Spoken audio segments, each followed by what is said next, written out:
आज ओथ ली जाती है, वो ओथ खुद मौलाना कल्बे जवाद साहब ने यही इमामबाड़े के अंदर तमाम ओहदेदारान को तयशुदा डेट पे जो सोसाइटी रजिस्ट्रेशन एक्ट के तहत इलेक्शन कमिश्नर अपॉइंट हुआ था, उनकी मौजूदगी में दिलवाई थी।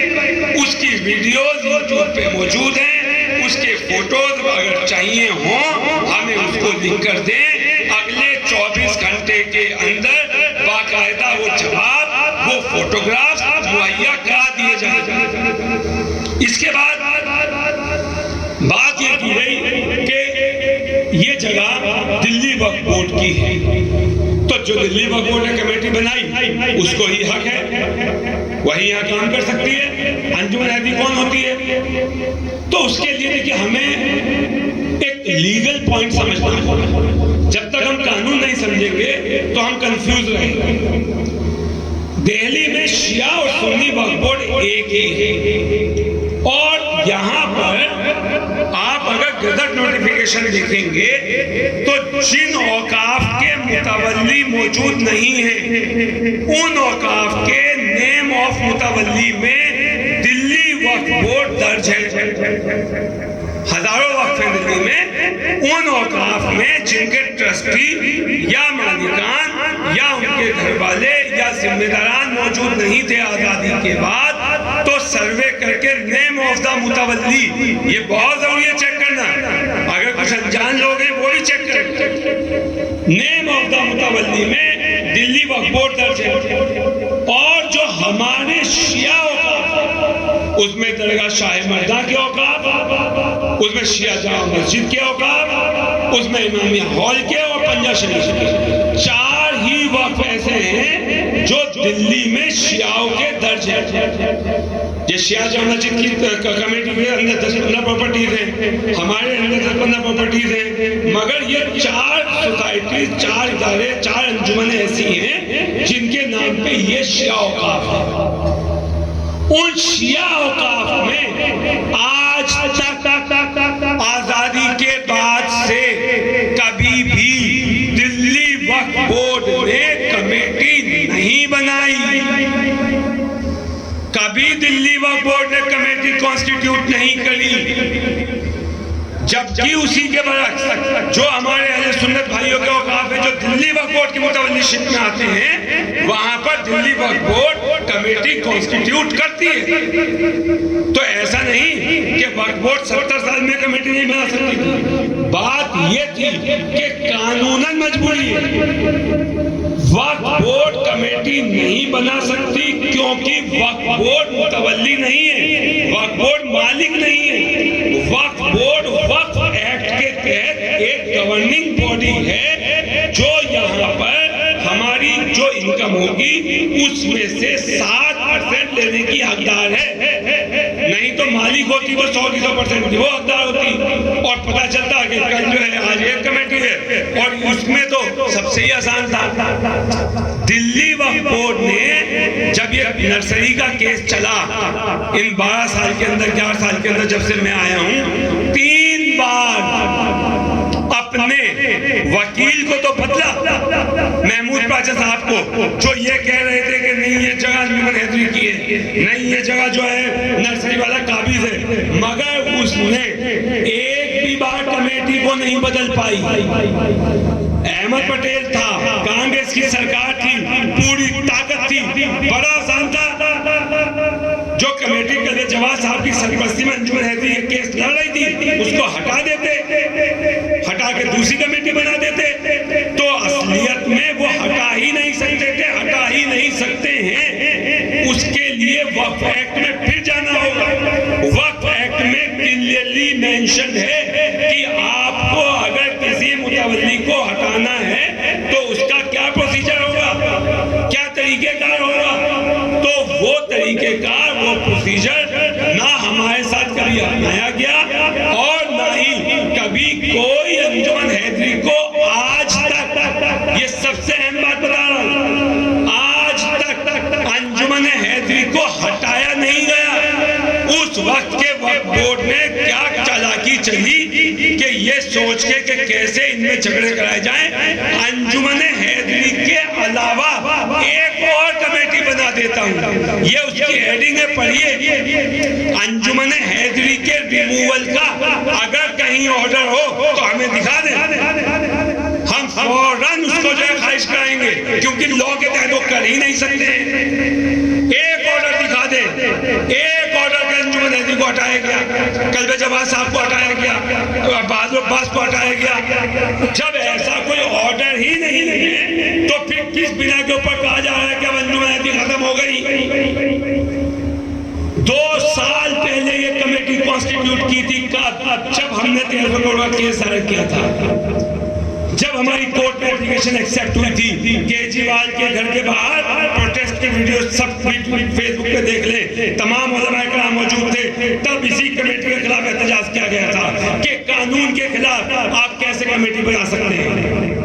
उन्हें तभी कह दिया था, तभी बात हुई थी कि नहीं ये बिल्कुल गलत है, और उसके बाद 2 साल तक, आज तक सबसे बड़ी दलील दे रहा हूं, जहां जहां तक सुन रहे इस दलील को ले जाएं, किसी वकील को दिखा दें, किसी जज को दिखा दें। अंजुमन हैदरी 20 मुकदमे ऐसे लड़ रहा है जिसमें अंजुमन हैदरी मुतवल्ली और वक्फ बोर्ड उसमें पार्टी है। आज तक वक्फ बोर्ड का वकील भी अपीयर होता है, अंजुमन हैदरी मुतवल्ली भी केस लड़ती है। आज तक कोर्ट में वक्फ बोर्ड ने ये नहीं कहा कि अंजुमन हैदरी हमारी मुतवल्ली नहीं। आप बताएं कौन सी दलील है? अगर हम मुतवल्ली नहीं है तो क्या कोर्ट में जज के सामने धोखा दिया जा रहा है क्या? कौन झूठ बोल रहा है? ये हम शियाओं को लड़ाने की साजिश है, हमारे बीच में लड़ाई पैदा करने की साजिश की जा रही है। अभी पिछले महीने यहाँ का एक मुकदमा जीते हम, एज़ मुतवल्ली अमीर अली जो काबिज गेट पर, उसका मुकदमा हम जीते हैं। वक्फ बोर्ड के वकील का एफिडेविट देख ले, 6 महीने पुराना, 1 साल पुराना। इन 2 साल के अंदर कितनी बार वक्फ बोर्ड ने एफिडेविट दिए हैं? उन्होंने कहा अंजुमन हैदरी मुतवल्ली है और इससे मकान खाली होना चाहिए। अगर हम मुतवल्ली नहीं थे तो किस ऐसे कोर्ट के अंदर वक्फ बोर्ड आके ये कहता है कि ये मुतवल्ली है? ये धोखा नहीं चल सकता, ये लड़ाने की साजिश है, मरवाने की साजिश है। और सबसे बड़ी साजिश 1300 करोड़ के केस में, देखिए समझ जाइए कौन, समझ लीजिए बहुत बड़ी कॉन्स्पिरेसी है, इस्तेमाल किया जा रहा है। 1300 करोड़ का केस हमारा 2 साल पहले दायर होते ही फौरन कमेटी में जाती है। हालांकि सीईओ उसके बाद इंक्वायरी का आदेश कर देता है, सीईओ रिपोर्ट देता है इलेक्शन में सही हुआ है। सबसे ऊपर क्या है? सेंट्रल वक्फ काउंसिल, जो तमाम वक्फ बोर्ड के ऊपर सुपर पावर। सेंट्रल वक्फ काउंसिल का आदेश बाकायदा उन्होंने सीईओ वक्फ बोर्ड को लिख के भेजा कि आपने इस तरीके का लेटर कैसे जारी कर दिया। चेयरमैन को कौन सी पावर थी ये लेटर जारी करने की? और आपने शिया मामला के अंदर एक सुन्नी चेयरमैन ने बिना शिया मेंबर से मशवरा करे कैसे लेटर जारी किया? ये बाकायदा सबूत मौजूद है। इसके लिए भी मैं कह रहा हूं, किसी को अगर लेटर चाहिए हो, हालांकि होगा, हमें लिख कर दे, अगले 24 घंटे के अंदर ये सेंट्रल वक्फ काउंसिल के आदेश की कॉपी भी मुहैया करा दी जाएगी। आज जब 2 साल बाद हमारी केस के अंदर अब वर्चुअल रेगुलर कोर्ट खुलने का नौबत आया और आर्गुमेंट की पोजीशन आ गई उस 1300 करोड़ के केस में। जब 1300 करोड़ के केस में 2 साल बाद ये स्टेज, क्योंकि देखिए 100 साल केस नहीं चलना है, ये 100 साल केस नहीं चलना है। ट्रायल हो चुका, डॉक्यूमेंट सबमिट हो चुके, सबूत सबमिट हो चुके, अब सिर्फ क्लेम है, काउंटर क्लेम है, रिप्लाई है, आर्गुमेंट है। इसमें अब ये नहीं है कि सबूत पेश किए जाएंगे, सब सबूत, सब एविडेंस, सारी चीजें ऑलरेडी जो नीचे से ट्रायल चलता हुआ आया, गवाहियां सब हो चुकी। अब है स्टेज 1300 करोड़ के फैसला आने की। अब फिर उसी वक्फ बोर्ड के जरिए ये शर्त फैलाया जाए कि साहब वो कमेटी है, कैसे है, अंजुमन हैदरी नहीं है तो एक कोर्ट में का तमाशा चल रहा है। कोर्ट में कैसे 20 मुकदमों के अंदर हम मुतवल्ली हैं। तो आज पूरी जिम्मेदारी के साथ ये कह रहा हूं अपने ब्रादरान से, अपने लोगों से, कि जितनी बातें कहीं जो वक्फ बोर्ड के गुमराही में हैं, वो इन बातों के सवालात के जवाब वक्फ बोर्ड से पूछें। और अगर पूछने के लिए दस्तावेज चाहिए हो तो हमसे लें। उन दस्तावेजात में हम कोर्ट के एफिडेविट की कॉपी भी देंगे कि वक्फ बोर्ड कोर्ट में क्या बोल रहा है, कि कौन मुतवल्ली है, कौन जिम्मेदार है। और यहीं तक छोड़िए, ये पुलिस जो है, पुलिस बाहर खड़ी है। पिछले 2 साल के अंदर, 2 ही साल की बात करूं, 2 साल के अंदर इस कमेटी के ऊपर, अंजुमन हैदरी के ऊपर 13-14 मुकदमे दर्ज हुए हैं। उन सब में सेक्रेटरी बहादुर अब्बास नकवी है, सब में सदर नैयर अली है, सब में चीफ पैटर्न का जवाब साहब हैं। वो मुकदमा भी उसके खिलाफ क्यों नहीं हो रहा कमेटी के? क्योंकि कानूनन जो कमेटी यहाँ पर बाकायदा गजट से नोटिफाइड होकर है, वो अपना काम कर रही है। अब एक यहाँ तक की बात, जो कमेटी को वक्फ बोर्ड की क्या पावर है, क्या कमेटी है और क्या साजिश है, वो मैंने आपको बताई। इसके अलावा हमारी निजामुद्दीन कब्रिस्तान को लेकर जो अभी हमारी तहरीक शुरू हो रही है, उसके अंदर हमने बाकायदा वक्फ बोर्ड के जरिए, वक्फ बोर्ड की सर्वे कमेटी आई देखने के लिए कि अंजुमन हैदरी की क्या है। वक्फ बोर्ड की ही बाकायदा उसके अंदर सीईओ के साथ बाकायदा फाइल ओपन हुई है। बाकायदा मेयर ने उसके अंदर वक्फ बोर्ड के क्लेम के बाद वहां पर जो बन रही थी पार्किंग, उसको रुकवा रखा है और एक्शन टेकन रिपोर्ट मांगी हुई है। उसके अंदर अंजुमन हैदरी मुतवल्ली की तरफ से ये लड़ाई लड़ी जा रही है। ये क्योंकि आप सबके सामने ताजी बात है, आप निजामुद्दीन होकर आए हैं। इसके अलावा शाह मर्दा की जो बाउंड्री वॉल का केस चल रहा है, उसमें भी वक्फ बोर्ड पार्टी है, अंजुमन हैदरी मुतवल्ली है, उनका वकील आता है, हमारा वकील जाता है।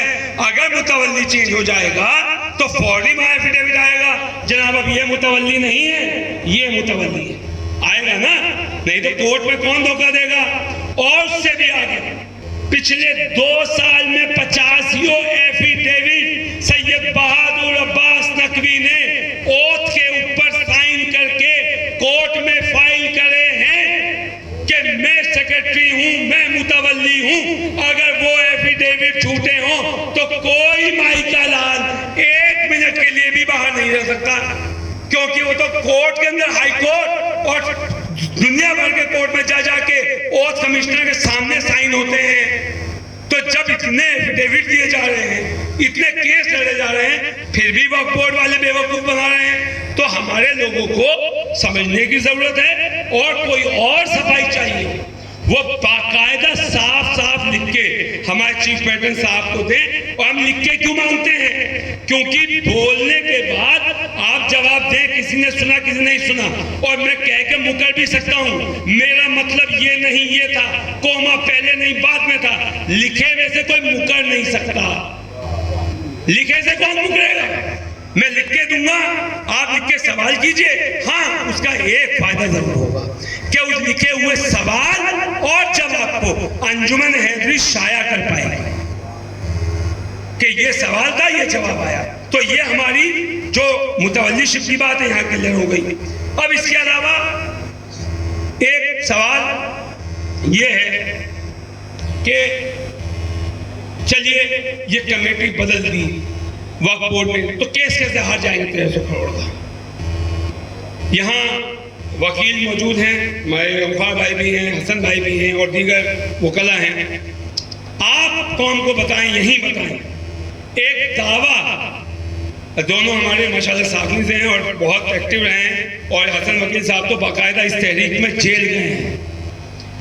आप बताएं, अगर मैंने एक क्लेम फाइल किया कोर्ट में एज ए सेक्रेटरी बन के, और वक्फ बोर्ड ये कहे कि साहब ये तो वक्फ बोर्ड नहीं, वो कहेगा नर्सरी वाला जो उसका प्लान है कि ये सेक्रेटरी ही नहीं थे, ये तो क्लेम ही नकली सेक्रेटरी बन के दायर किया गया है। गंगवार भाई आप भी बताएं और भाई आप भी बताएं कितने मिनट वो क्लेम चलेगा? इमीडिएटली डिसमिस हो जाएगा। तो हमें ये समझना होगा कि ये चेयरमैन भी पठान और जिसके खिलाफ केस चल रहा है वो भी पठान, दोनों एक ही सरजमीन के, दोनों रिश्तेदार। ये कहीं रिश्तेदार मिलके इस कौम को लड़ाने की तैयारी में तो नहीं है।